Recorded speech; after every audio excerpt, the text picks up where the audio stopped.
Hi, my name is Melissa Aitinfisu, and I work here at Houston Methodist for the Center for Performing Arts Medicine.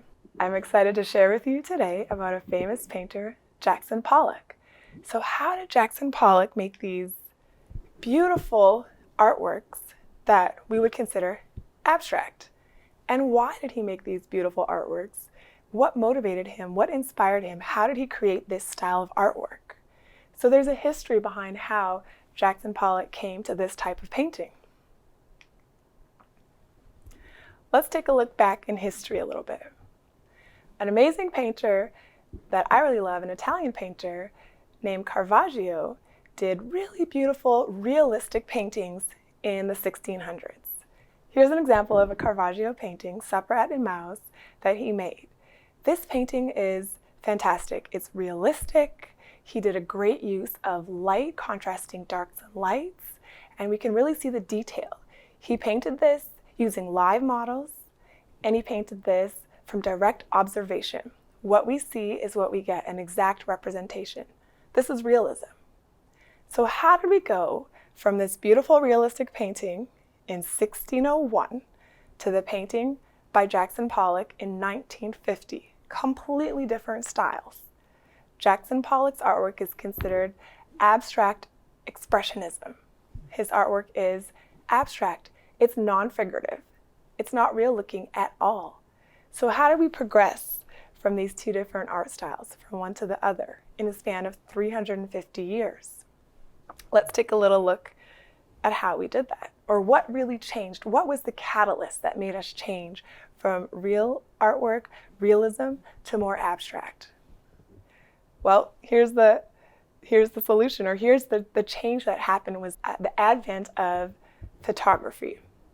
When photography came along, it really changed how painters created artwork, because painters no longer needed to create realistic artwork. Photography could do that now. In fact, photography could probably even do it better. The first photo was taken in 1826 in France, and the first cameras came to the United States in about the 1830s. Keep moving along to 1905, 1910, when the Kodak Brownie camera became accessible to the middle class, so more and more people were taking photos, and suddenly painters found themselves having to pivot, having to shift, having to change their style.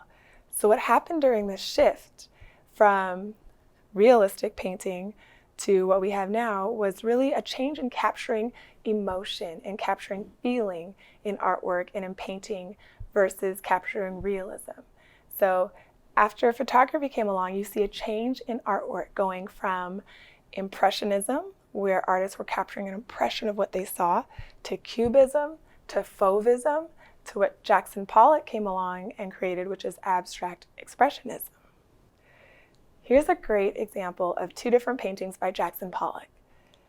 Here's one of his first paintings in 1934. It's more of an impressionist style. Then, just about 9 years later, in 1943, his style changed to this more abstract artwork. So what motivated Jackson Pollock? What made him change his style? What really was a catalyst in his new style of artwork? Well, it was another amazing artist named David Alfaro Siqueiros. This is a Mexican painter who was trained in the more traditional mural style in Mexico. And in artwork, we often look to other artists for inspiration. So Jackson Pollock looked to David Siqueiros for his inspiration. David Siqueiros came to the United States. He first started doing murals in Los Angeles, and then he went to New York City. And when he got to New York City, he put on a workshop. Here's some artwork and examples of artwork from his workshop. At his workshop, Jackson Pollock attended. It was 1936. Jackson Pollock attended the workshop, and at the workshop, they were experimenting with pouring paint, with seeing how paint behaved in different ways. So they took different materials, they used different weights of paint, different substrates of paint, and they tried to see how these paints meshed and worked together and created really fascinating designs. Jackson Pollock was extremely inspired, and this really started playing into his own artwork, and it really changed his style, and it allowed him to head towards the beautiful paintings that we see on display at museums today.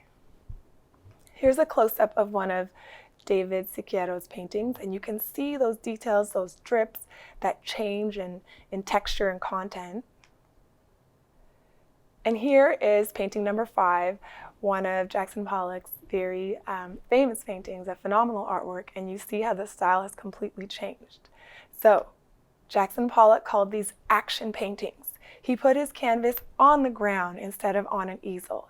He said this allowed him to move around the whole canvas and use all 4 sides of it. He said it made him feel like he was in the painting. He really got energy. He said like grounding the painting, putting it on the ground allowed him to manipulate it in a different way. He also used different types of paint. He's known for using house paint, enamel paint, and because these paints mix together and move differently, they create all kinds of patterns and a composition that's just really achieved in his own unique way. So it's thanks to Jackson Pollock that we have this beautiful technique, these beautiful paintings, and a different way of doing them. Here's one more look at one of Jackson Pollock's paintings. Now, looking at his paintings definitely inspires us to try his paintings. Today, we are going to take some time and try our very own Jackson Pollock inspired painting.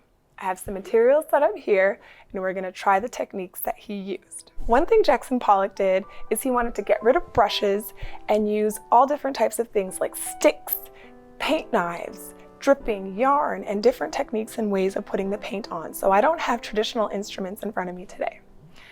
One of the things he did was splatter.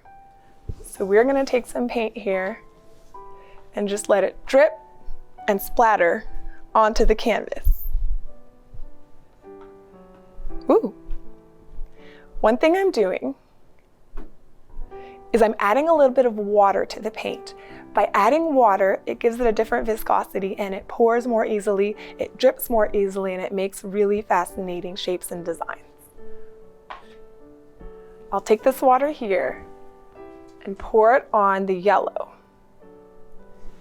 I'm actually going to mix it with the back of my brush. And from here, I have it nice and liquidy, and I can pour it on my canvas, making all kinds of different designs than you would get with a brush. Okay. I'm going to go back to the front of my brush now and add a little more green. So I went from pouring to splattering. Something else you can do if you're doing this at home is you can take yarn, dip it in some water to get it a little bit heavier. Then I'm going to drag the yarn through the paint. I feel like this is not picking up as much paint as I like, so I'm going to use my brush and get even more paint on there. Again, be creative, be fearless. There's no right way to do this. So now I've loaded my yarn with paint, and I can drop it into different areas of my canvas, and I can even drag it around. This is making some really nice marks on the paper. Mark making, pattern, composition, these are other art forms that Jackson Pollock really explored in his style. Another fun thing is to just go ahead and pour the paint directly out of the canister and just let it mix how it does.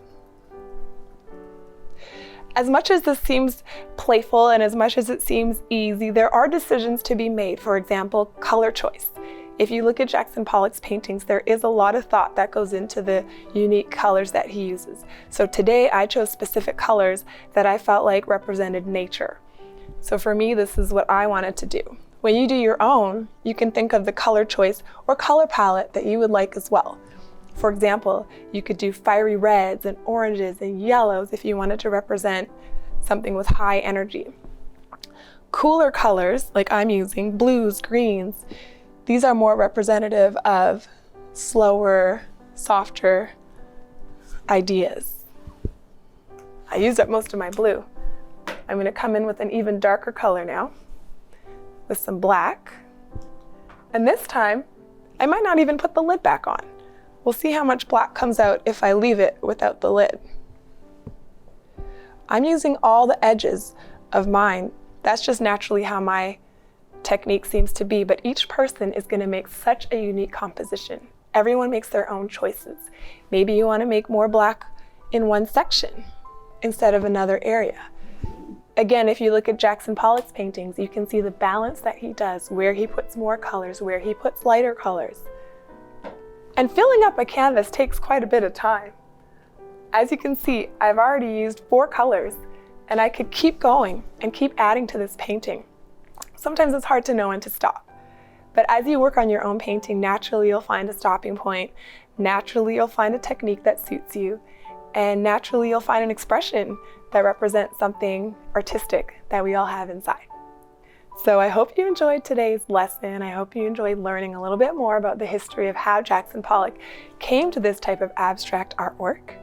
And I definitely encourage you to get your own materials and try it out. If you don't have a place inside, maybe try it outside so you can really let loose and not worry about getting things messy and really just explore the techniques that Jackson Pollock shared. So thank you so much, and I hope that you all get a chance to do some painting on your own.